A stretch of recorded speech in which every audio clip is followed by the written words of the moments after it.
علی بھائی، آپ کی امامت میں نماز مغرب ادا کی تو آپ نے ہاتھ باندھے ہوئے تھے، نماز عشاء ادا کی تو ہاتھ چھوڑ کے جی جی الحمدللہ۔ آپ امامت کر رہے تھے، کیا بتانا چاہتے ہیں؟ پریکٹیکلی یہ میں نے آپ کو نہیں بتایا، میری روزانہ کی روٹین ہے۔ میں فجر کی نماز ہاتھ چھوڑ کے پڑھتا ہوں، سال ہر سال سے۔ ظہر کی نماز ہاتھ باندھ کے، عصر کی پھر ہاتھ چھوڑ کے، مغرب کی باندھ کے اور عشاء کی ہاتھ چھوڑ کے۔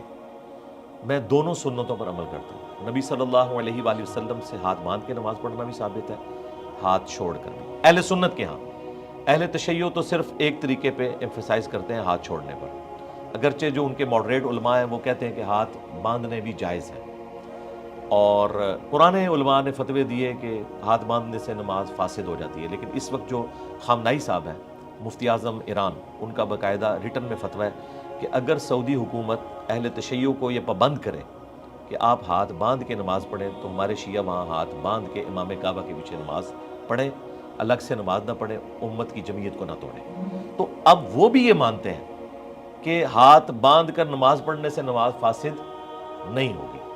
تو میں پریکٹیکلی اس پہ عمل کرتا ہوں تاکہ میرے دل میں کوئی نفرت سنی شیعہ تفریق والی نہ آئے۔ میں رفع الیدین کرتا ہوں الحمدللہ، رکوع میں جاتے وقت، رکوع سے اٹھتے وقت۔ اہل تشیع بھی کرتے ہیں، وہاں پہ بھی ہم دو طریقے مانتے ہیں، کانوں تک ہاتھ اٹھانا اور کندھوں تک ہاتھ اٹھانا۔ کندھوں تک کا ذکر بخاری میں ہے، کانوں کا صحیح مسلم میں۔ ہم دونوں طریقوں کو درست سمجھتے ہیں۔ ہاں، رفع الیدین کے بغیر نماز پڑھنے کو میں خلاف سنت سمجھتا ہوں۔ نبی الاسلام سے ایک رکعت بھی رفع الیدین کے بغیر ثابت نہیں ہے۔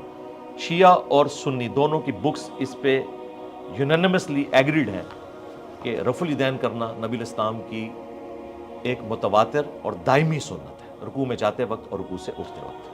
علی بھائی، آپ کی امامت میں نماز مغرب ادا کی تو آپ نے ہاتھ باندھے ہوئے تھے، نماز عشاء ادا کی تو ہاتھ چھوڑ کے جی جی الحمدللہ۔ آپ امامت کر رہے تھے، کیا بتانا چاہتے ہیں؟ پریکٹیکلی یہ میں نے آپ کو نہیں بتایا، میری روزانہ کی روٹین ہے۔ میں فجر کی نماز ہاتھ چھوڑ کے پڑھتا ہوں، سال ہر سال سے۔ ظہر کی نماز ہاتھ باندھ کے، عصر کی پھر ہاتھ چھوڑ کے، مغرب کی باندھ کے اور عشاء کی ہاتھ چھوڑ کے۔ میں دونوں سنتوں پر عمل کرتا ہوں۔ نبی صلی اللہ علیہ وآلہ وسلم سے ہاتھ باندھ کے نماز پڑھنا بھی ثابت ہے، ہاتھ چھوڑ کر بھی۔ اہل سنت کے ہاں، اہل تشیع تو صرف ایک طریقے پہ ایمفیسائز کرتے ہیں، ہاتھ چھوڑنے پر، اگرچہ جو ان کے ماڈریٹ علماء ہیں وہ کہتے ہیں کہ ہاتھ باندھنے بھی جائز ہیں، اور پرانے علماء نے فتوے دیے کہ ہاتھ باندھنے سے نماز فاسد ہو جاتی ہے۔ لیکن اس وقت جو خامنائی صاحب ہیں، مفتی اعظم ایران، ان کا باقاعدہ ریٹن میں فتویٰ ہے کہ اگر سعودی حکومت اہل تشیع کو یہ پابند کرے کہ آپ ہاتھ باندھ کے نماز پڑھیں، تو ہمارے شیعہ وہاں ہاتھ باندھ کے امام کعبہ کے پیچھے نماز پڑھیں، الگ سے نماز نہ پڑھیں، امت کی جمعیت کو نہ توڑیں۔ تو اب وہ بھی یہ